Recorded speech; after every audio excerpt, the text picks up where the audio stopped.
자, 어젯밤에 갑자기 그 김문기, 이재명의 대장동과 관련된 성남 도계공의 핵심 인물입니다. 그래서 유동규, 또 유한기, 그리고 그 다음에 김문기, 이 세 명이 3인방이다. 성남 도계공에 이렇게 봐야 됩니다.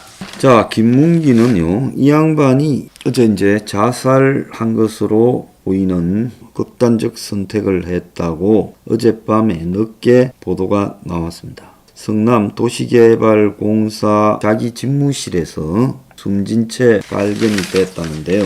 자, 이 사람은 검찰의 참고인으로 조사를 받았지만은 유한기처럼 구속영장 실질 심사를 받거나 그런 부분이 없었습니다. 자, 유동규는 기획본부장 겸 사장 직대, 유한기는 개발사업본부장 이걸 맡고 있었고요. 그리고 김문기는 개발사업 1차장을 맡고 있었는데, 자, 김문기는 성남의 뜰을 갖다가 이제 사업 심사를 할 때 핵심으로 관여했습니다. 자, 그래서 이 사람이 2015년 대장동 개발 사업이 한참 진행될 때 개발사업 1팀장을 맡고 있었어요. 이 사람은 2008년부터 유동규와 알아왔고 건설회사 영업부장을 하다가 아마 유동규와 친분으로 성남 도계공에 입사를 한 걸로 보입니다.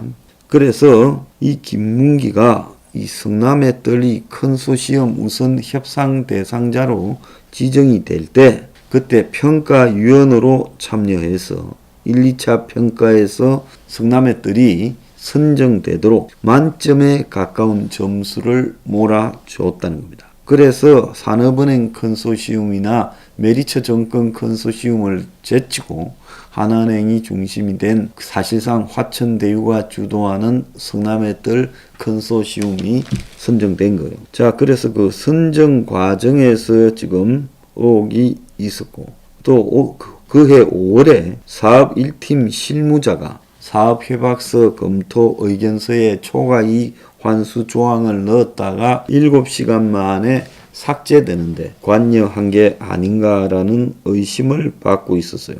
자, 그런데 당시 이 사람 밑에 누가 있었는가 하면 남욱 변호사의 신복인 정민용 변호사가 투자사업 파트장으로 있었습니다. 그래서 남욱이가 도계공에 자기 친복을 하나 집어넣어서 김문기 밑에 놔둔 거죠.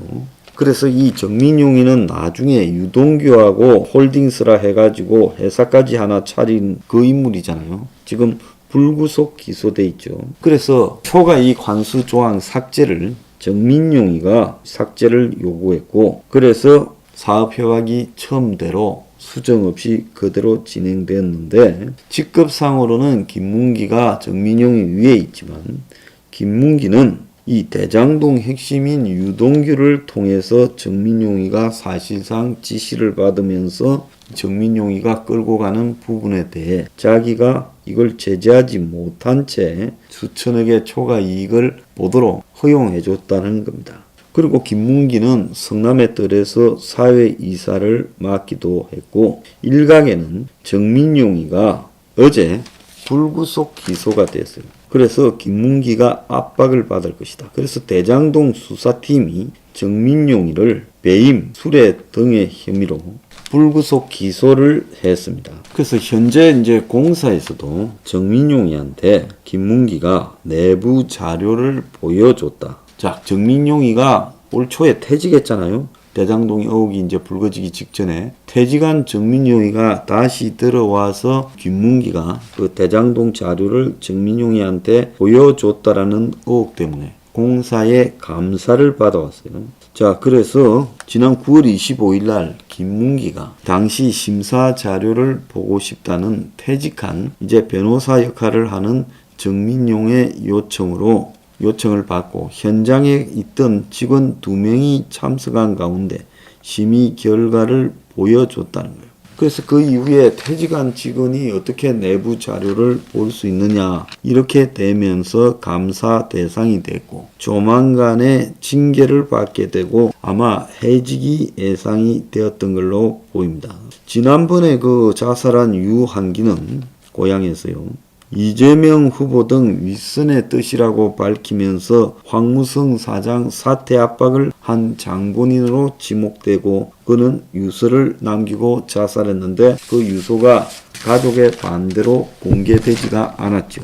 자, 근데 김문기가 사망 전에 친동생에게 전화를 해서 괴롭다고 했다는 겁니다. 막내 동생한테 어제 죽기 전에 오후 4시에 회사가 자신을 고소해서 괴롭다. 조만간에 막내 동생이 설명을 할 것이다 라고 형이 언론에 이야기를 했어요.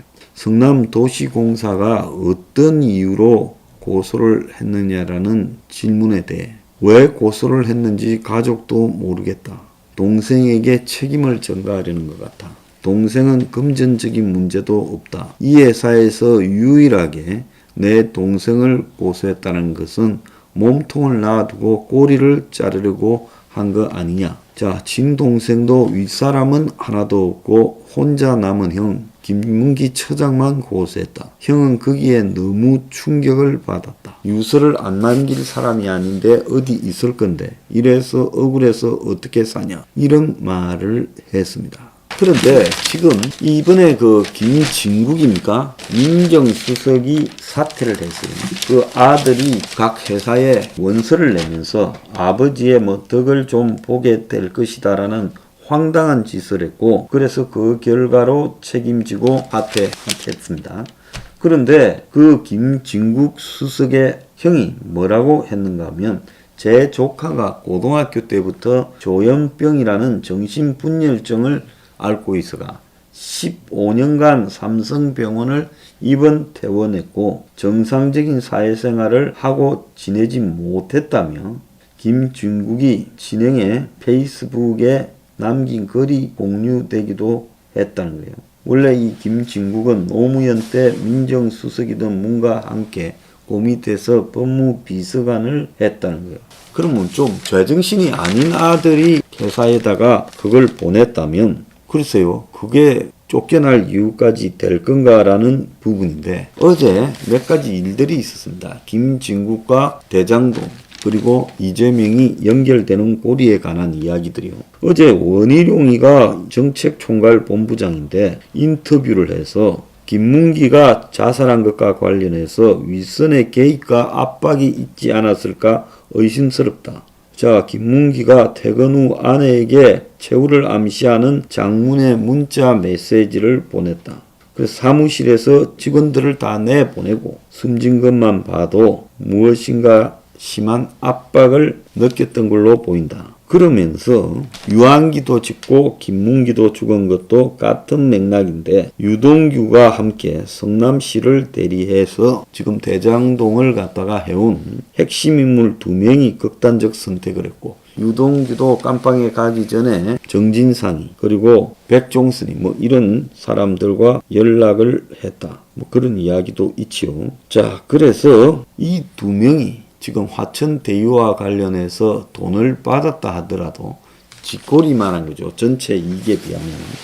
그런데 자살을 했어요. 자, 그런데 김진국이가 그만두게 된 게 김진국이가 민정수석으로 대장동 사건 수사를 사실상 독려를 해서 여기에 반격에 나선 이재명 측이 김진국 아들 문제를 터뜨려서 이 사건이 터졌다. 그래서 원희룡은 페이스북에 김진국이가 나름 원칙대로 강하게 대장동 사건을 파헤치려고 했고 그래서 검찰에 압박도 했고 그래서 이 와중에 이재명 측에서 김진국 수석 아들 문제를 터뜨려 김진국을 날렸다. 그래서 김은혜 동당의 선대위 대변인도 김문기는 깃털에 불과한데 대장동 실무진 깃털들이 사라지고 있는데 여기에 이재명이 관계 있는 거 아니냐 이런 이야기를 했고 여당은 공식 입장을 안 내고 이재명도 침묵하고 있습니다. 근데 하나 매우 재밌는 기사가 어제 미디어 오늘에 나왔습니다. 이 사건과 매우 관계가 있는 의미심장한 기사로 보이는데요. MBC의 대주주이자 감독기구인 박문진의 일부 이사들이 MBC의 정치 관련 보도에 불만을 품으면서 이것이 뭐 보도 개입이냐라는 논란이 벌어졌는데요.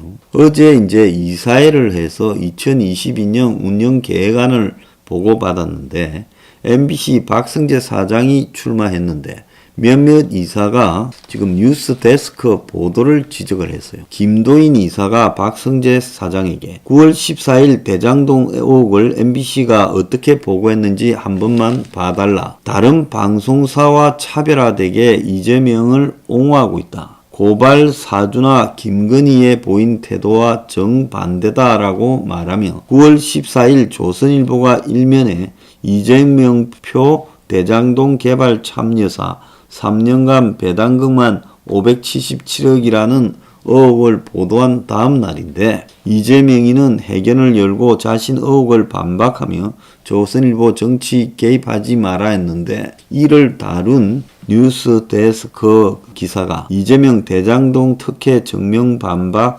조선일보 손때라가 이재명에게 일방적으로 우호적이었고 이날은 MBC뿐만 아니라 SBS, KBS도 다 이재명 입장만 달았다. 그러니까 사장이 김건희 의혹을 그렇게 적극적으로 보도하지 않았다. 어떤 보도가 미흡할 수 있겠지만은 전체 균형을 봐달라 했고 핵심은 여기서 나옵니다.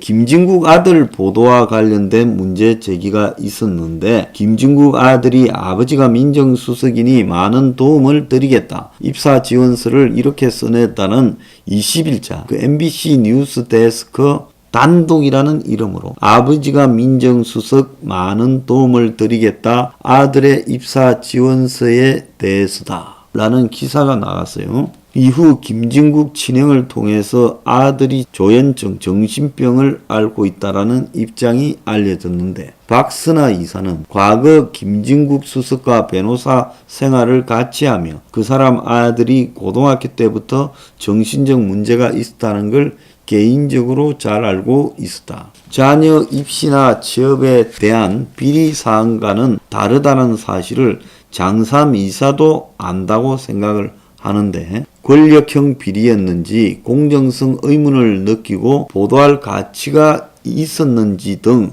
리뷰되지 않았다라는 안타까움이 있다라고 말했습니다. 그러니까 MBC 박 사장은 개인 비리 시각에서 보도한 게 아니다. 특별한 문제가 있다고 생각하지 않는다면서 반론이 충분히 들어갔다 했고 자기가 사전에 이런 기사에 관여하지 않는다고 말을 했어요. 자, 박문진 MBC 감시 주주기구에서 MBC 사장한테 김진국 수석 아들 문제를 MBC가 어떤 의도를 가지고 보도했나라는 지적이 어제 박문진 이사회에서 사장 불러놓고 나왔어요. 자, 이것과 왜 MBC가 김진국 아들 문제를 터뜨렸나? 그래서 단독으로. 그런 다음에 언론에 확 퍼졌고 누가 보든 그 자체로만 보면 아버지 찬스를 가지고 아들이 아주 뻔뻔하게 취업을 하려는 기상천외한 이야기가 되지 않았습니까? 그러니까 김진국이가 잘잘못을 따지기 전에 그냥 사퇴해버렸죠. 그러니까 형이 그 부분에 대해서 15년간 정신병을 알아온 조카인데 이걸 이렇게 하느냐 이렇게 항의를 글을 올렸습니다. 그래서 전체적으로 보면 이재명이 대장동을 통제하고 그 속에서 지금 김진국이 지금 이 민정수석으로서 이재명을 압박하니까 날려버리고 또 다른 한편으로는 그걸 MBC를 이용했죠. 또 다른 한편으로는 김문기에 대한 압박도 나름 주어져서 김문기가 견디지 못해서 자살했다는 거예요. 그래서 이 대장동 비리를요. 이 사실 내막을 알고 있을 만한 고위층들은 죽거나 깜빵에 가거나 하면서 성남 도계군 고위층을 갖다 다 제거하고 있어요. 그리고 핵심은 구속시켜 놓고 그리고 정민용이도 불구속 기소해서 코를 낍니다. 그래서 대장동은 알면 죽는다. 지금 무서운 거 아니겠습니까? 입 열면 죽는다. 지금 그런 이야기 아니겠어요? 참 이재명 정치 무섭게 합니다. 자, 이재명이 지지가 윤석열이하고 비슷하거나 역전시키고 또 이재명이가 윤석열에게 토론을 갖다가 거부하는 것은 민주주의 하지 않겠다라는 선언이다 하고 있는데 그렇다고 이재명이가 그러면 윤석열 일가보다 이재명 일가가 도덕적이냐? 절대 그렇지는 않지요. 다만 윤석열은 자신의 부인 쪽에서 나오는 의혹에 대해서 제대로 대처를 못하는 데 비해 이재명은 권력의 힘을 끼고 이재명 특유의 너물너물함으로 그런 부분들을 적당히 떼어가고 있다. 이게 그 차이점이라고 볼 수 있겠죠. 근데 이재명도 지금 말할 수 없는 의혹이 많이 있습니다. 이재명이가 지금 유튜버 채널 3%라는데 25일 크리스마스 날 나갔다는 거예요. 그래서 여기서 막힘없이 이야기를 하더라는 거예요. 그래서 구독자 167만 명의 주식 경제 분야 유튜버 채널이라는 데인데 여기서 이제 따로따로 출전을 했던 모양이에요. 이재명은 125, 윤석열은 90만회의 조회를 기록했다는 겁니다. 그래서 이재명이 윤석열보다 더 많이 나왔다고 희인악락하고 있는데, 자, 중요한 거는 이재명이가 여기 출연해서 92년 당시 정권회사에 재직하던 친구로부터 권유를 받아 주식 투자를 시작했고 아무것도 모르고 친구가 부탁해서 사줬는데 지금 와서 보니 작전 주식이었다. 얼마나 넣었는지 비밀이지만 꽤 많이 넣었다. 그래서 만원 중반에 샀는데 3만원 중반을 넘어가길래 내가 가진 걸 팔아버리려고 친구한테 전화해서 빨리 팔라고 했다. 내가 팔고 나니까 쭉 떨어지더니 제자리로 돌아가더라. 나는 아무것도 모르고 작전에 투입되었으니 고의성이 없어서 무죄라고 설명을 했어요.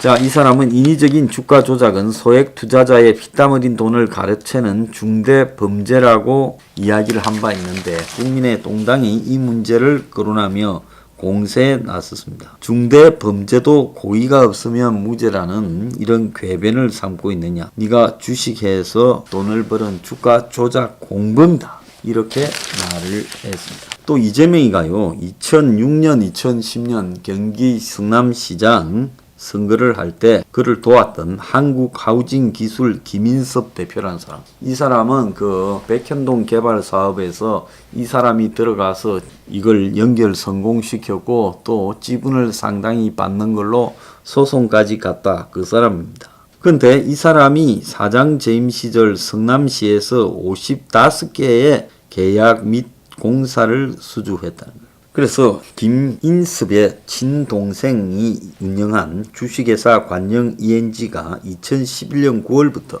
2015년 5월까지 성남 관내 각 기관으로부터 총 56건의 납품 및 공사를 전부 수의 계약으로 땄다는 거예요. 건당 1100에서 1960만원으로 총 4억 6,300만원쯤 된다는 겁니다.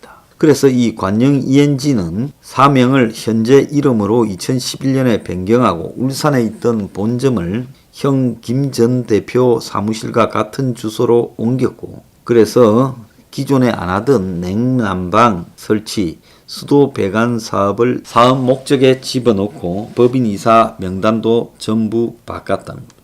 그래서 이렇게 이제 관영 ENG가 성남으로 이전한 이후 거의 매달 한두 건씩 따냈다는 거예요. 그런데 그 김인섭 대표 형이 2015년 5월 알선 수재로 구속 기소된 뒤에는 성남시와 매정 계약이 하나도 없었다는 거예요.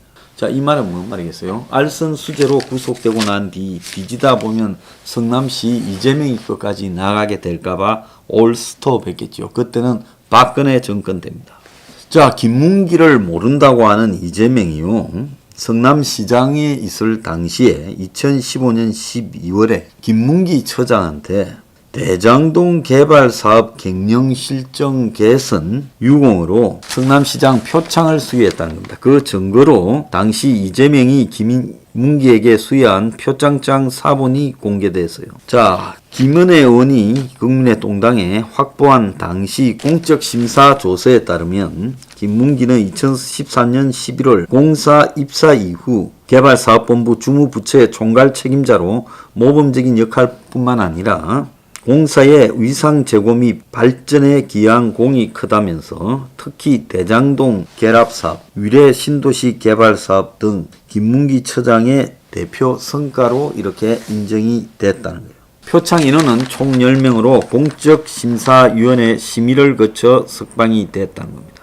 자, 이랬는데도 표창장까지 주놓고도 이재명은 그가 누군지 생각이 나지 않는다는 겁니다. 하위 인사라서 기억이 나지 않는다. 자, 토론회도 같이 하고 일부 언론에서 산하기관원이고 해외 출장도 같이 갔는데 어떻게 모르느냐 하니까 실제 하위 직원이라 기억이 나지 않는다. 저는 기억에 남아있지 않은 사람이었는데 검찰에 선거법으로 기소된 지 대장동 개발 내용을 파악하느라 연결받은 게 이분이다라고 말을 했습니다.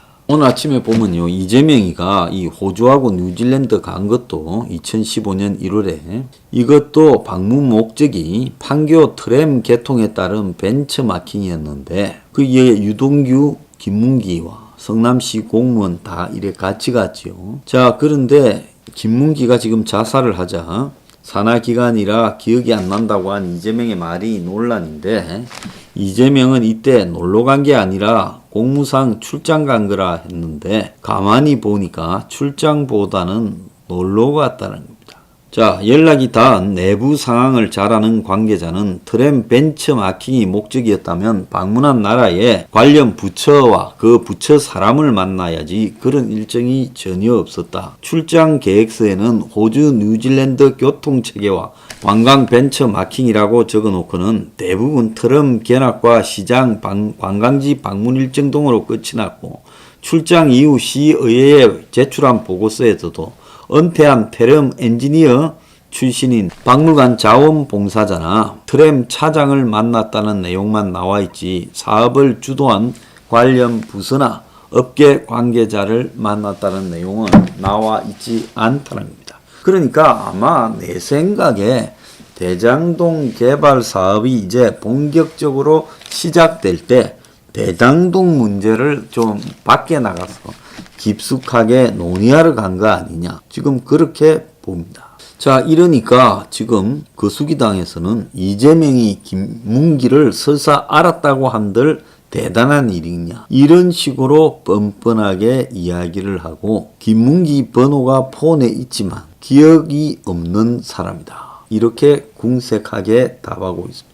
자, 그때 이재명이 일정을 보면 호주 갔을 때 2015년 1월 다녀온 9박 11일간 해외 출장에서 김문기와 여러 사진을 찍었는데 그때 보면 1월 6일부터 1월 16일 2015년 이 출장 당시에 오페라 하우스, 현지 재래시장 등을 하루에도 수차례 방문했다는 거예요. 출장자가 11명에 불과했기 때문에 김문기를 모를 수 없었던 일정이고 일정표를 보면 1월 6일 인천에서 출발해 1월 7일 8시에 오클랜드 도착 그리고 페리에 탑승해서 이동한 후 뉴질랜드 수산시장을 방문한다. 다음 날엔 호비턴이라는 영화 반지의 제왕 촬영장을 방문하고 대형마트도 방문한다. 1월 12일에는 특히 쇼핑센터, 트램 전통상권, 컨벤션 센터, 놀이시설, 보크 스완스톤 스트리트 등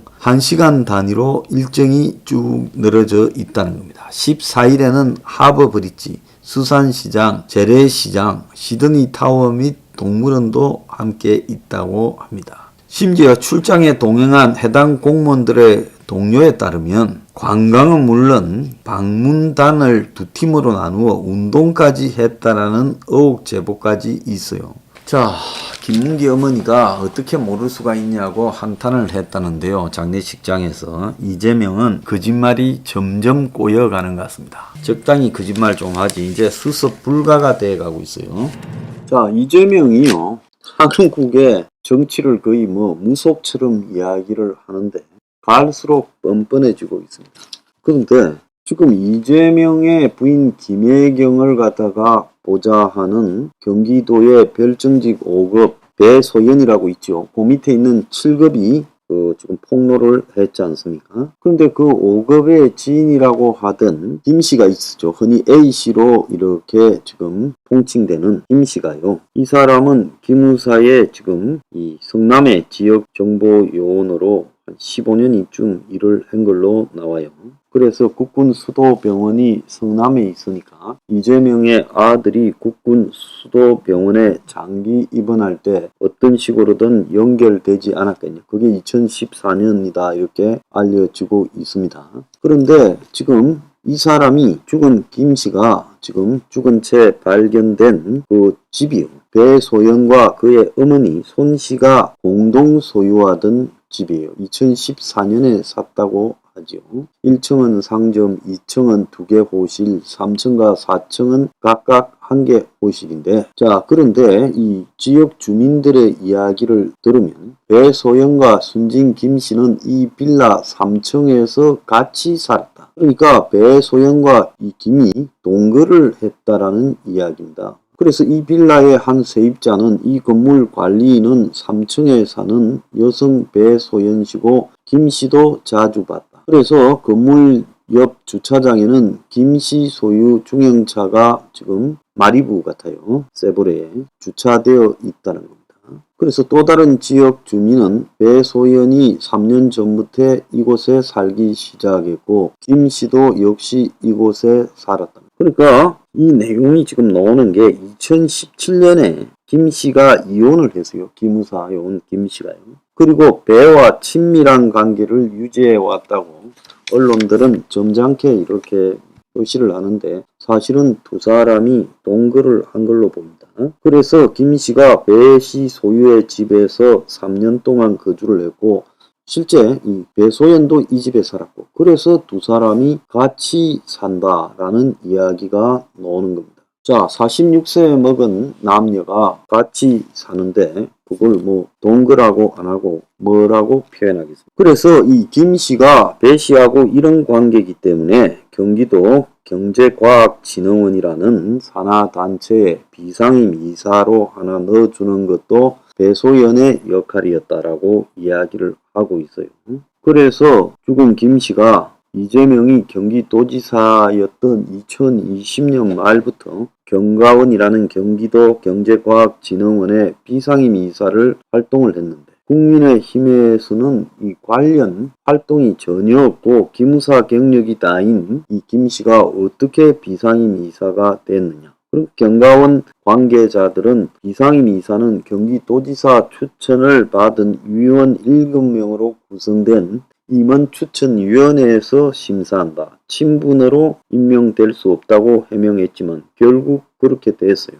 그런데 A씨가 이제 자기 신용카드로 먼저 끊고 심야나 밤에 법카를 쓸 수 없을 때 배가 이런 걸 총괄했으니까 배는 이 김씨한테 카드를 하나 만들게 해서 받아서 김씨 카드로 끊고 그리고 다음날 그 식당에 가서 다시 그 저녁에 끄는 거는 취소하고 카드를 법카로 바꿔치게 해서 일가 중에 법카로 끊는 부분에 관련이 되어서 경찰이 김 씨를 불렀어요. 그래서 경찰이 물으면 이제 김 씨하고 당신은 무슨 관계냐? 당신은 무엇 때문에 당신의 카드를 이렇게 그럼 경찰이 물을 때 배 씨하고 당신은 무슨 관계냐? 동거 관계냐? 이런 걸 묻지 않았겠습니까? 그리고 왜 배 씨 측에 당신의 카드를 줘가지고 당신 카드로 결제하게 하고 나중에 취소하고 하는 일에 동원되었느냐? 이 부분은 법카의 무단 사용과 그걸 또 은폐하기 위한 증거 조작 등의 핵심적인 부분이죠. 그래서 참고인 조사를 받고 4일 만에 극단적으로 자살을 했어요. 자, 이 과정을 보면 결국 이 사람이 김 씨가 앞으로 벌어질 문제에 대해서 답을 할 수 없는 어떤 부분이 있거나 아니면 이미 경찰에 진술한 내용 앞뒤가 막혀서 빠져나가지 못하니까 그 내용에 이런 말하지 못할 내용이 있었을 거다라고 비춰집니다. 그렇기 때문에 이 사람이 이제 이 사건 마무리가 이제 차원에서 배 씨가 벌써 불려갔죠. 자살 이후에. 배 씨가 불려가게 되면 자신이 정언한 내용과 배 씨 정언 부분에서의 여러 가지 지금 배치가 나올 수도 있고 그래서 4일날 자살을 했어요. 그래서 이 김 씨의 지인인 한 사람은 조사 직후 김 씨와 통화를 했는데 경찰 조사가 처음인데 배 씨하고의 자기하고의 관계가 자꾸 노출되어 부담스럽다고 이야기를 했다는 거죠. 자, 카드 빌려준 부분이 범죄인가 봤을 때 합법은 아니지만 이 김씨가 나는 배씨하고 동거관계인데 배씨가 카드를 하나 만들어 달라 해서 만들어서 줬을 뿐이다. 이 정도만 이야기를 하는 것은 제가 봤을 때 뭐 형사적으로 처벌받을 문제는 아니라고 봅니다. 카드를 가지고 사기를 친 것도 아니고요. 근데 이런 문제를 가지고 기무사의 직원이었던 김씨가 사실 파악을 못해서 겁을 먹고 죽었을까요? 자, 기무사 같은 데 다니면 이런 정도 일로 겁을 먹지 않을 겁니다. 그러니까 이 사람이 정말로 감당할 수 없는 일이 생겨서 자살을 했을 건데 아마 이 사람이 지금 경찰에 불려갔을 때 이재명의 장남에 지금 성남에 소재하는 국군 수도병원에 장기 입원, 그것이 2014년 이재명이 성남시장할 때 벌어진 일 아니겠습니까? 그러면 그때 어떤 행태로든지 배 씨한테 부탁을 받고 김 씨가 그 내용에 대해서 지금 언급을 했을 수 있죠.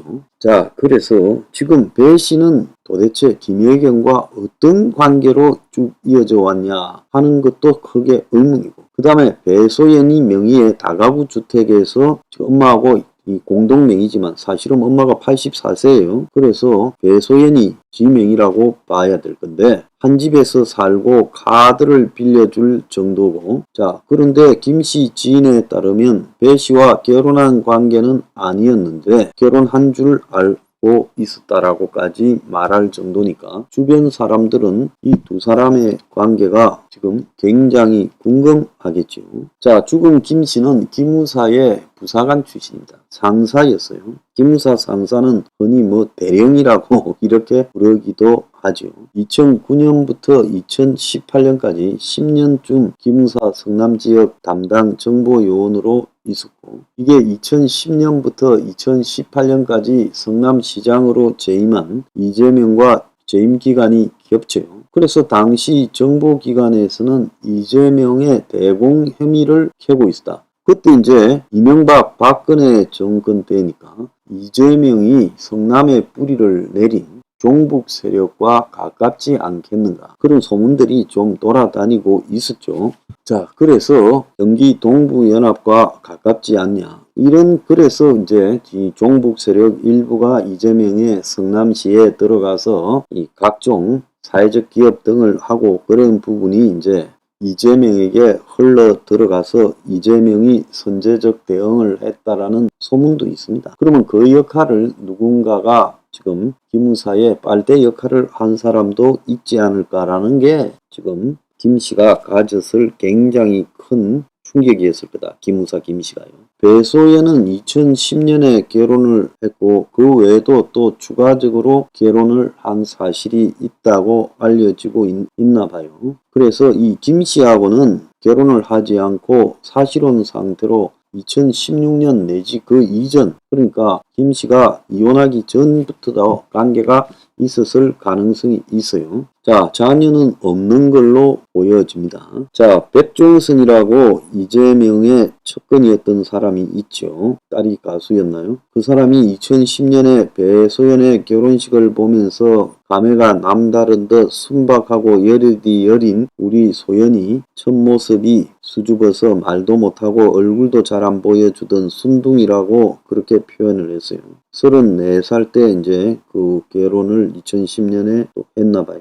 자, 그래서 그 전부터, 그러니까 백종선은 배소연하고 알고 있었다라는 겁니다. 그래서 배소연의 결혼식에 지금 이재명 부부도 그때 다 갔던 것 같아요. 근데 배소연이가 녹취록에 나온 그 말투나 윗사람에게 관계에 대한 선을 끊는 부분, 특히 이재명 김혜경에 대한 예우, 이런 것들이 또 7급 공무원을 하대하는 모습 등이 요즘 흔한 모습이 아니었다, 이렇게도 지금 이야기가 돼요. 심지어 어떤 사람은 억양도 좀 독특하다라고 말하고 있습니다. 그래서 이 사람이 지금 도대체 어디서 와가지고 이재명에게 연결되었나라는 부분이요. 그래서 이 사람이 배소연이가 이재명이 사무실에 있다가 성남시에 7급으로 들어갔다, 경기도에 5급이 되었어요. 실무 경력이 필요한 해외 홍보 외빈 의전 담당이라 하는데 외국어 자격증도 확인되지 않았고 경기도에서 5급 사무관에 임명되었지만 담당 업무도 불투명했고 책상도 컴퓨터도 없었고 국회 소통 맡았다지만 국회 출입증도 없었다는 거예요. 그래서 이 배소연 씨에 대한 의문이 많이 나오고 있습니다.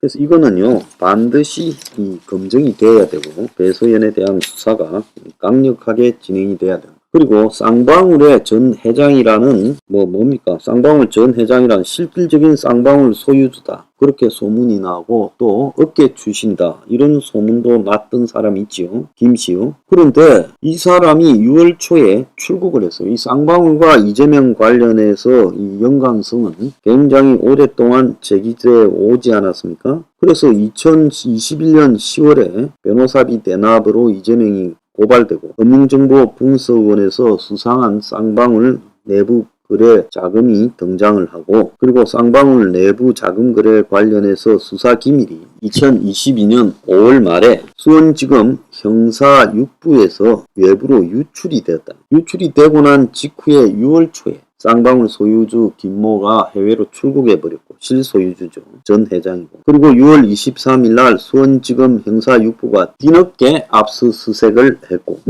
그래서 수원지검 공공수사부 그러니까 감찰 기능을 가지고 있는 공공수사부에서 지금 쌍방울과 이태영 변호사 즉 변호사비 대납의 장본인인 사람의 사무실을 압수수색을 했고 그래서 수원지검 공공수사부 즉 이 형사6부가 아닌 공공수사부에서 이태영 변호사 압수수색물을 분석하다가 이 변호사 사무실에서 검찰이 작성한 수사 기밀이 흘러들어간 것으로 의심되는 자료가 나왔고 그래서 수사관 한 명을 유출자라 보고 이 수사관 사무실에 압수수색을 했고 혐의를 부인하고 있지만 형사 6부에서 비수사 부서로 이렇게 발령이 나가 있어요.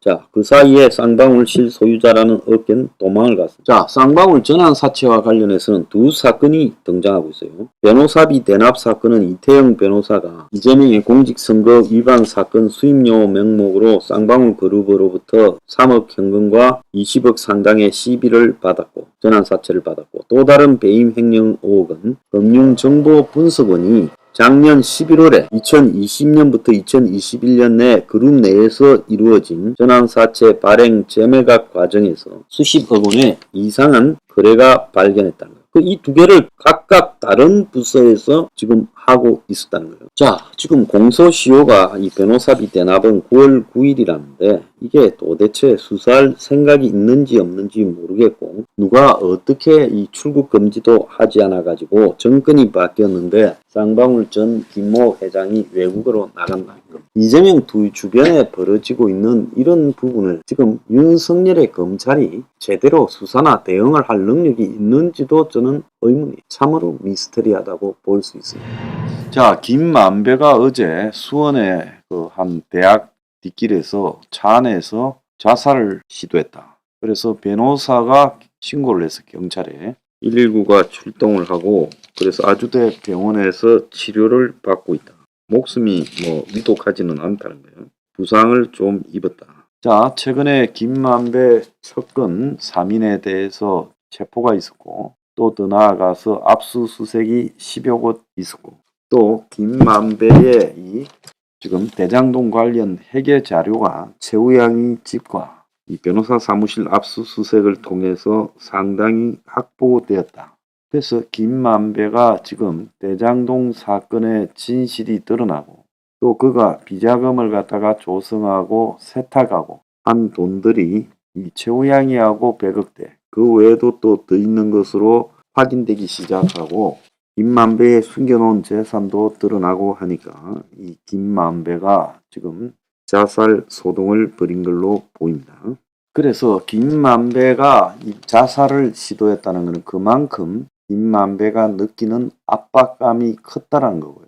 또 김만배가 지금 누구한테 보내는 신호라고 보고 있습니다. 지금 김용 정진상이도 구속된 마당에 이재명과 김만배 사이에 이화영도 구속되고 이한성도 체포됐지요. 그래서 연락할 수 있는 통로도 있을지 의문이에요.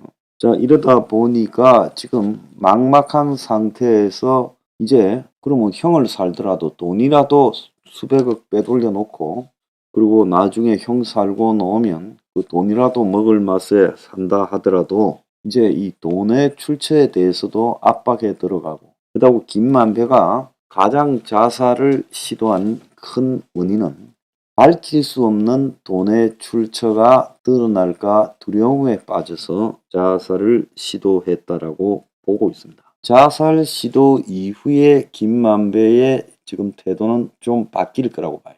지금까지 김만배는 굉장히 오만했죠.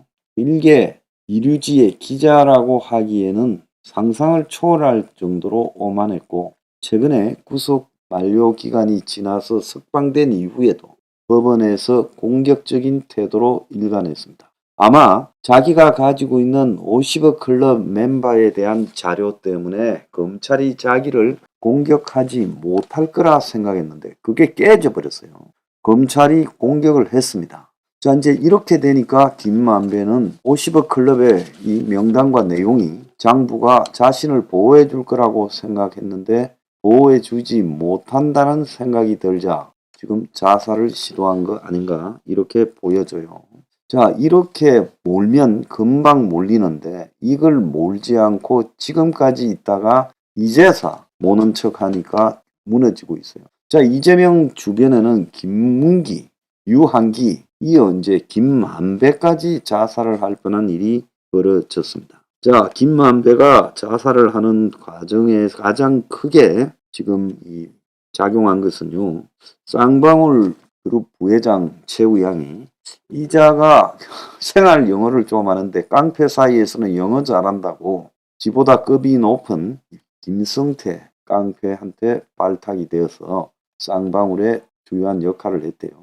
그러니까 깡패 치고는 머리도 좀 돌아가고 영어도 좀 되고 자 이러니까 이제 이 최우양이가 김만배한테 부탁을 했는지 돈을 좀 듬뿍 냈는지 성균관의 대외 담당 부관장을 맡고 자기 신분 세탁도 했고 자 그러면서 김만배와 최우양이는 오랫동안 서로 간에 이득을 주고받다가 자 이제 김성태를 소개하고 배성윤이까지 물려오고 그 인맥이 이재명과 만나서 김만배 소개로 아마 사회이사도 시켜주고 돈 세탁도 하고 대북 사업도 도우는 이런 관계로 진행이 되었는데 이 전모가 드러나게 되면 김만배로서는 감당할 수 없는 일이 있는 걸로 보여요.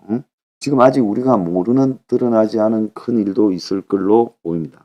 자, 최근에 검찰이 김만배에 대한 대대적 강제 수사를 통해 김만배를 압박하는 동시에 대장동 자금의 성격 및 용처로 수사를 확대할 방침이다. 자, 이거 전부 혁명 21 미래경제 연구의 당원, 회원, 동지들의 노력 때문입니다. 자, 그래서 14일 어제 중앙지검 반부패 수사 일부는 지난달 말부터 최우양이를 잇따라 불러 최우양이가 보관하던 화천대유 내부 자료를 확보를 했다는 거예요. 지난해 김만배가 구속되기 직전에 김만배로부터 화천대유 비자금 조성 정황이 담긴 내부 문건을 대량으로 건너받아 최근까지 보관을 해왔는데 검찰이 최우양을 조사하면서 해당 자료의 성격과 취득 경위를 추궁했다고 해요. 최우양이가 그저께 13일 체포되면서 서초구에 있는 최우양의 자택에 대한 압수수색도 있었는데 검찰이 최우양의 자택에서 화천대유 관련 내부 자료를 대량으로 확보해서 지금 대장동 비자금 조성 경위 용처를 집중 조사할 거라. 이것도 좀 웃기는 거죠. 최우양이한테 자료가 있는 줄 알면서 이제서 압수수색을 했나? 아니면 진작에 압수수색한 자료를 가지고 최우양이한테서 나온 것처럼 그렇게 쇼를 했냐? 자가 뭘 했든 간에 자료를 확보했으면 그냥 넘어가겠습니다.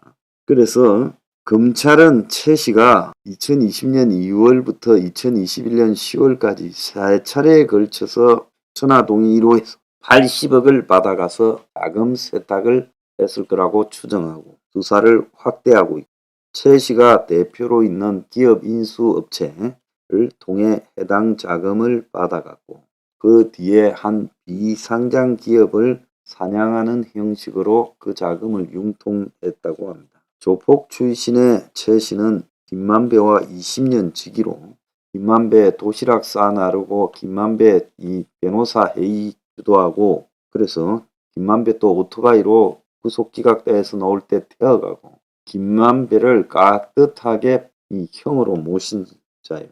자, 김만배가 식사를 못한다 해 도시락을 챙겨줬다 이렇게 말을 하는데요. 또 그저께 이 체포된 이한승이 이화영이 보좌관 출신 이한승이는 금고지기 역할, 화천대유 금고지기 역할을 해서 그액을 비자금을 만들어 보관한 걸로 의심하고 이한승이도 체포했는데 그래서 검찰은 대장동 민간사업업자 천화동인 1호 배당금이 현금과 수표로 나누어 200억이 넘는 비자금으로 조성되었고 그래서 그 자금의 사용처, 조성 방법을 지금 조사를 하고 있다고 합니다. 그래서 이 200억이 넘는 비자금을 50억 클럽에 포함된 정관계 인사들에게 지급했을 가능성을 염두에 두고 조사한다고 해요. 자, 지금 최종적으로 김만배의 지시에 따라서 이한승과 최우양이가 지금 구속영장이 청구됐는데 이들이 대장동 사업으로 얻은 이익을 수표로 인출해서 숨겨 보관하거나 거의 체계 처리를 해 차명으로 부동산을 매수하는 등 260억 상당을 은닉한 혐의를 받고 있고 자, 검찰이나 수사기관에 추징 보전이나 압류를 피하려고 이랬다고 보여요. 자, 지금 검찰은 김만배 등 대장동 업자들이 실명, 차명으로 소유한 토지, 건물, 부동산, 예금 반환 채권 등 총 800억을 동결하고 추가 은닉 재산을 추적해오고 있다고 알려지고 있어요. 자, 그리고 한승과 최우양은 김만배의 지시를 받아 화천대유 자금 수십억을 이용해 수원 지역의 땅을 매수했고 땅은 화천대유 명의 김만배 명의로 사서다가 최근에 정리했다고 해요. 그리고 이들이 대장동 개발 배당금을 수표로 쪼개기 인수해서 주주들에게 나눠준 것도 재산 은닉 목적이라고 보고 있다는 거예요. 자, 그런데 이 과정에서 화천대유 고문 변호사 태평양, 법무법인 태평양, 한국의 두 번째 가는 변호사 로펌이 이직거리를 하고 있고 그 혐의로 태평양 변호사 한 명이 휴대전화를 뺏기고 참고인으로 불려갔다는 거예요. 김만배의 최측근 둘이가 지금 저렇게 되고 이 최우양이와의 100억가량의 자금 거래 세탁 그리고 260억의 은닉 자금 확보 자 지금까지 총 800억의 이 압류 추징 보전이 있었다 이렇게 지금 나오고 있습니다. 김만배가 샀던 62억 그 타운하우스 인테리어 업자 이 사람 사이에 김만배 측과 수상한 거래가 있었는데 그는 김만배의 옛날 전화기들도 이렇게 갖고 있었다는 거예요. 김만배가 이한승, 최우양이 체포 이후 정신적인 충격을 받아 수원 아주대 병원에서 응급 수술을 받고 있다는 겁니다. 죽지는 않는다는 거죠. 좀 부상을 입었다고 합니다. 자, 그래서 지금 김만배가 상당히 이 쇼크를 받게 되어 있는 이유. 자, 그건 뻔합니다. 이제 김만배가 이 대장동에서 벌어들었던 돈을 조사당할 수 있다는 거예요. 그 돈이 어디로 갔는지 출처까지도 조사가 될 수 있다는 사실 자체에 김만배가 쇼크를 받아서 지금 이 자살 소동을 벌였어요. 김만배는 50억 클럽 멤버를 가지고 정권과 딜이 가능할 거라고 봤는데 지금 그게 안 될 수 있다. 여기에 지금 충격을 받은 걸로 보입니다. 자, 이재명의 성남시장 시절 비서실장, 경기도지사 시절 초대 비서실장을 지내고 경기주택공사 사장 직무대행까지 했던 전형수라는 사람이 어제 저녁에 자살한 채 발견됐습니다. 집에서 혼자 자살해서 부인이 문을 따고 들어가니 죽었더라고요.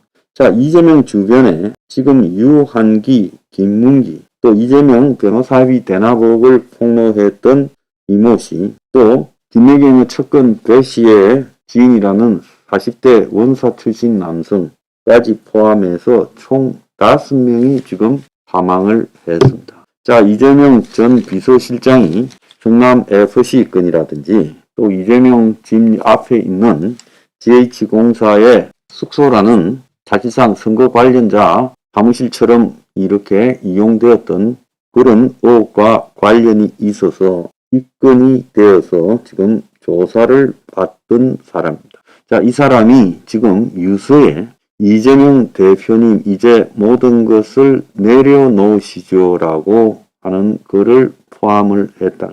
자, 이 사람은 어제 6시 40분에 성남에 있는 자택에서 숨진 채 발견됐는데 노트 6장 분량의 유서가 발견됐는데 열심히 일만 했는데 검찰 수사 대상이 되어 억울하다. 그러면서 이재명을 언급하며 서운한 마음을 토로하고 이제는 모든 것을 내려놓으시라고 하고 가족에 대한 미안함, 걱정 등을 했다는 거예요. 자, 이 사람은 성남에서 공직생활을 시작했던 공무원 출신이고 그래서 2016년에 수정구청장을 했고 2017년에 행정기조실장을 즉 상급을 거쳐 이재명 당선 직후 당선인 비서실장 그리고 도지사 비서실장을 했고 경기주택도시공사 경영지원본부장 겸 부사장을 하다가 사장 직대까지 했어요. 그리고 퇴직 후에 성남FC 불법 후원금 의혹으로 작년 12월 검찰에서 조사를 받았다고 합니다. 그래서 이 사람이 어떤 사람인가 하면 여러분이 아하고 알만한 일이 김성태가 자기 모친상을 당했을 때 이재명이 비서실장을 보내서 조문을 했다 했을 때 그때 경기도 비서실장으로 김성태 모친을 조문했던 사람이고 전영수 씨 유가족은 경찰에 전 씨가 최근 언론에 자신의 이름이 오르내리면서 스트레스를 받았고 성남FC 건으로 수사 대상에 오르면서 마음고생이 심했다. 그래서 유가족은 이 유서 공개를 거부하고 있다라고 이야기가 나오고 있고 자, 검찰은 지금 지심 부검을 갖다가 하려고 한다는 거예요. 자, 경찰은 유가족이 원하지 않아서 유서에 대해서 어떤 말도 해줄 수 없다라고 이야기하는데 유동규는 대장동 개발 사업 로비 특혜 의혹 재판에 출석해서 전 씨가 이재명이의 여러 가지 사소한 것도 좀 많이 챙겼다고 생각한다. 이재명 본인이 책임질 것은 책임져야 하는데 뒤로 물러나 있으니 그렇다. 저는 제가 책임질 거니 그분들은 책임질 것은 책임져. 이런 일이 생기지 않았으면 좋겠다. 이렇게 말했고요. 자, 이재명이는 이 전시 빈소가 차려진 성남의료원을 찾아 조문을 할지 검토를 하고 있다. 검토가 아니라 가야죠. 자, 그래서 이 전시가 유서에 이재명을 직접 언급을 했고 그래서 이재명이 때문에 지금 비서실장일 때 네이버 측의 요구를 받아 성남시와 조율하는 중간 역할을 해서 성남FC 사건에 이재명의 공범으로 되어 있다는 거예요. 자, 이 사람은 그 낙하산이 아닌 김용이나 정진상이 같은 낙하산이 아닌 공무원, 직업 공무원, 널공 출신 중에서 이재명의 최측근 실세로 활동했다는 거예요. 그래서 이재철 전 성남시 부시장이 언론에 인터뷰했는데 이 사람은 널공 중에서는 최측근으로 성남FC 등 현안에 깊숙이 관여했고 정진상이도 이재명이 없을 때는 전 씨랑 현안에 상의를 했고 이청에 이재명이 뜻이라면서 인사결제 압박도 했고 입이 무겁고 충성도가 높아 이재명이 신임이 두터웠고 퇴직금 불이익을 감수하고 이재명이 따라 경기도로 갔고 이랬다는 거예요. 그래서 널공 중에서 이재명의 민감한 문제, 성남FC 후원금 문제에 실무 책임을 맡았고 또 이재명이 무리한 인사를 할 때 총대를 맺고 정진상이도 이 전영수한테는 선배라고 부르며 이해를 갖췄고 전영수는 성남시에 근무하면 훨씬 더 많은 퇴직금을 받고 정년 퇴직할 수 있는데 명퇴를 해서 일찍 성남시를 사퇴하고 경기도청으로 이동해서 이재명이 초대 비서실장 정무직을 맡았고 또 2021년 이재명이 대통령 선거 나갈 때 선대본에도 합류했다는 거예요. 그래서 전영수는 이재명이 성남시장 시절에 기조실장을 지냈기 때문에 기조실이 성남FC 후원금을 관장했는데 그래서 검찰이 국회에 제출한 이재명이 체포 동의안을 봐도 전영수가 성남FC와 관련해서 활동한 내용이 언급되어 있는데 그래서 기업들과 큰 틀에서 얼마 낼지 어느 정도 용도 변경을 할지 협상을 하고 실무 작업을 이 사람이 했다. 그러면서 이재명이가 경기지사에 2018년 초에 출마하면서 이 부시장이던 이재철 씨가 시장 대행을 맡았는데 하루는 이재명 측이 만들어준 인사안 결제 요청이 들어와서 경력 4년차 6급을 5급으로 승진시키는 내용이라 안 된다고 하니까 6급은 12년 근무해야 5급이 된다. 그런 상황이었어요. 그러니까 인사팀장과 부장이 올라와 결제해달라고 업소에서 모두 거절하자 기조실장이던 정행수가 찾아와 2층의 뜻입니다라고 결제를 요구하더라. 그러니까 이재명의 뜻이니 결제하라고 압박해서 이번엔 결제 얘기겠지만 다음부터는 안 된다고 결제할 수밖에 없었다는 거예요. 그래서 이 사람은 호남 출신이고 대인관계가 좋고 입이 무겁고 추진력이 커서 이재명이 신뢰를 받았고 그래서 공무원들 사이에서는 어공의 타압은 정진상이고 어쩌다 공무원, 널공의 타압은 전행수다라고 했고 이재명의 다른 의혹에도 깊숙이 연관됐을 것이다라고 추정되는 인물입니다. 그러니까 이재명의 측근인 김용이나 정진상이 갖추지 못한 어떤 행정, 교섭 능력, 추진력을 이 전행수라는 사람이 가지고 있다 보니까 이재명의 핵심 참모가 됐다.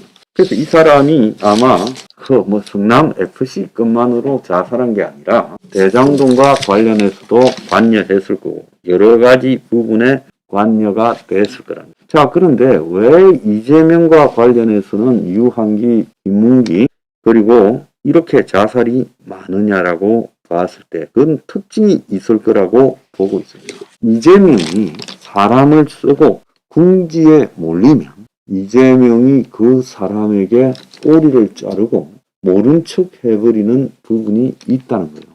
그러면 배신당한 사람 중에 유동규처럼 돌아서 무는 사람은 대체로 별로 없고요. 대다수는 소심하거나 뭐라고 할까요? 간이 크지 못하지요. 그러면 자기 범주 안에서 고민하다가 이재명이 꼬리를 자르니까 내가 책임져야 되나 하다가 이제 법적인 책임을 지고 감방에 가게 되는 우려를 직면할 때 대다수의 먹물들이나 이 사람도 어쩌다 공무원 중에 뛰어났지만 그래도 직업 공무원 출신. 그러니까 저 어공 같은 정진상이 김용보다는 간이 크지 못하죠. 사람 자기 스케일이라는 거. 그러니까 압박을 받으니까 죽어버립니다. 그래서 유한기나 김문기 씨 그리고 전영수 씨 이런 사람들이 자살한 것은 이재명의 냉정함 그 부분을요 뒤집고 폭로하고 유동규처럼 할 용기도 없고 그리고 자기 앞에 놓여있는 법적인 문제를 감당하자니 그것은 법차고 이러니까 죽는 길을 택해버립니다. 그래서 이재명이 옆에 유독 자살자가 많이 나오는 것 의문사가 많이 나오는 것은 이재명이가 가진 그런 냉정한 속성 때문이다. 이재명이가 킬러를 보내서 어쩌고 하는 그런 말들은 저는 전혀 믿지 않아요. 자, 이재명이가 어떻게 작용을 했다 이런 말들은요. 그건 근거가 없는 이야기고 그런 이야기들을 하면 그것도 또한 웃기는 소리입니다. 그런데 왜 죽을까? 저렇게 한 명, 두 명도 아니고. 자, 이것은 이재명이가 가진 냉정한 꼬깃자리이기 때문이다. 우리가 그건 분명히 알아야 돼요.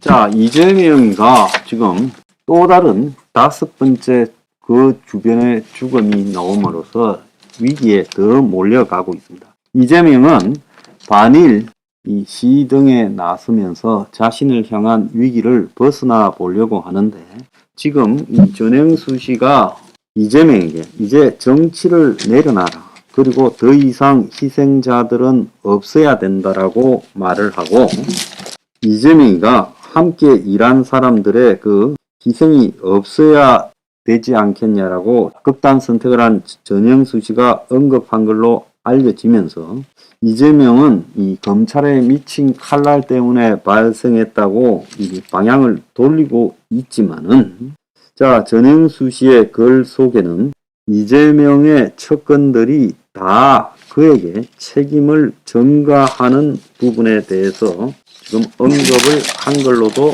나오고 있어요. 자, 숨진 전영수는 성남FC 공범으로 조사를 받았고, 이재명의 영장에 23번이나 등장을 하고 40억 네이버 후원금 협상 실무를 맡았는데, 그 집 맞은편의 아파트에 그 캠프를 차렸다는 의혹에 대해서도 이 사람이 경기도 주택공사 사실상 직대를 맡고 그게 핵심이었기 때문에 거기도 관여했을 가능성이 있고, 또 쌍방울의 김성태 모친 상에도 대신 조문을 가서 전달을 했다는 겁니다. 성남시에서는 정무적인 일은 정진상이가, 행정은 전영수가 맡았다. 그래서 이재명의 예민한 문제를 챙긴 최측근이고, 자, 구급에서 공무원을 시작해서 경기 주택공사 사장 대행까지도 했던 사람입니다. 주변 측근을 잘 관리하세요라고 이야기를 하면서 이 사람이 자살 유서에서 측근 문제를 지적을 했어요. 그래서 측근의 인간성을 길러달라고 유서에서 언급을 했다는 겁니다. 그래서 이 사람이 성남FC 3자 뇌물 공범으로 입건되어 지금 검찰 조사를 12월 달 받았는데, 전영수가 성남에서 행정기획국장을 하고 있던 2014-15년에 성남시가 네이버로부터 성남FC에서 후원금을 받게 하는 과정에서 이 정진상 정책비서관과 함께 네이버 관계자를 만나 협상을 했는데, 자, 거기에 유서에 보면 저는 기본과 원칙에 맞게 일을 처리했고 억울하게 연루된 걸 이재명 대표도 잘 알고 있지 않냐라고 말하며 업무 처리의 정당성과 억울함을 호소했는데, 자, 이 사람이 지금 김성태 모친상의 대리 조문을 갔다고 하면서 이재명의 핵심 측근으로 지적이 되면서 본인의 정신적 스트레스가 굉장히 컸고, 유서 첫 문장에 이재명 대표는 이제래 정치를 내려놓으십시오. 이재명과 함께 정치를 한 사람들의 희생이 더 이상 없어야 된다. 검찰 수사 관련 본인의 책임을 다 알고 있지 않느냐. 나는 권한도 없었는데 피해자로 입건이 됐다. 공무원으로서 주어진 일을 했다. 자, 거짓은 진실을 이길 수 없지만 돈 없는 사람이 너무 어렵다라고 이야기를 했습니다. 자, 이 사람이 이제 토요일 날 발인이 진행이 되었고요. 이재명이가 이 사람 장례식 날 장외투쟁을 했는데, 이 가족들이 이재명 조문을 거부했지만 안 올 사람도 아니고, 이재명이가 10일 금요일 오후 1시부터 조문을 위해 빈소가 차려진 성남시 의료원 인근에 대기를 했어요. 가족들이 6시간 40분을 논의할 동안에 이재명이가 옆에 대기를 하고 있었어요. 그래서 유족이 이재명을 반기지 않아서 조문이 늦어진 거 아니겠어요? 빈소가 마련되지 않아 늦어졌다 이렇게 말을 하고 있지만은, 이재명이에 대한 가족들의 분노가 계속 버텨서 어쩔 수 없어서 받아들인 거다라고 말을 하고 있습니다. 유족은 처음에는 조문을 거부했지만 계속 와가지고 오지 말라 해도 저렇게 버티고 있으니까 어쩔 수 없이 받아들였다라고 이야기를 하고 있습니다. 그런데 웃기는 거는 이재명이가 지금 이 사람이 죽은 장례식 날 거리에 나가서 반일 프레임을 가지고 지금 시위를 했어요. 자, 윤영찬 의원 같은 경우는 인간이라면 도의적 책임을 져야 된다라고 말을 하면서 인간적 해이를 갖다가 이렇게 느낀다고 하고 있어요. 자, 윤영찬은 10년 동안 자기를 위해서 일했던 사람이 그렇게 됐으니까 도의적 책임을 져야 된다. 김혜영 전 민주당 의원은 지금 상황에서도 이재명 방탄을 이어간다면 민주당이 그 명을 다할 것이다. 이재명 같은 사람이 대표라는 사실에 당원으로서 부끄러움과 참담함을 느낀다 했고, 민주당 권리당원 게시판에는 인두껍을 쓰고 어찌 저리 뻔뻔한가 하는 당원의 글이 늘어나고 있고, 한 의원은 연이은 척근 자살에 검찰 탓만 반복하는 이재명을 보고 이거는 좀 아니지 않냐는 당내 여론이 커지고 있다라고 하고 있고, 이명계가 당직 개편 요구를 하는데도 소극적인 태도를 보이고, 자, 전 비서실장 발인 장례식 있던 11일에도 징용해법 규탄 집회에 참가해서 자위대 군합발이 한반도를 다시 더럽힐 수 있는가라고 하면서 일본에 호갱이 됐다라고 말을 하고, 최근에 자기 부모 묘소가 훼손된 사진을 올리면서 누군가 이 사방에 구멍을 내고 이런 부모 묘소를 훼손했는데 하면서 이 부모 묘소 훼손을 비난하고 있어요. 그러니까 비명계는 묘소 훼손 진상은 밝혀야 되겠지만 그런 문제를 지금 제기할 때냐고 이야기를 하고 있습니다. 자, 그런데 11일 날 같은 반일 집회에 나섰던 민주당 지지자들이 정의당의 이정미 대표에게 야유를 보냈다는 거예요. 그래서 개딸로 추정되는 시민들이 이정미 대표에게 욕설 한 데 대해 정의당이 공식 사과를 요구했어요. 그래서 윤석열의 징용문제 해법에 규탄하는 집회에 이정미가 연단에서 발표하는 동안에 온갖 욕설과 야유가 쏟아졌다는 거예요. 그래서 이정미는 괜히 이런 데 같이 하면서 욕만 바가지로 먹었다는 거예요. 그래서 지금 이정미에 대해서 개딸이 저렇게 비난하고 폭력을 행사한 데 대해서 이건 정말로 유감이다라고 입장까지 발표를 했습니다. 이정미가 이만저만 모욕을 당하지 않은 것 같아요. 자, 민주당은 현장에서 발생한 일이 민주당 지지자들 소행이라고만 볼 수 없다. 시민의 목소리까지 관리하기 어렵다고 지금 이러면서 지금 잡아떼고 있습니다. 자, 민주당 지도부의 이런 정의당에 대한 반응을 보고 미친 것 아니냐. 정의당이 수구적 행동을 하니까 민주당 지지자뿐만 아니라 민노총 지지자들도 등을 돌리고 욕한 것이다. 자, 그걸 가지고 왜 그렇게 생각하느냐 이렇게 말을 했어요. 자, 이재명의 뻔뻔함이 하늘을 찌르고 있고 지금 어디까지 갈지 모르겠습니다.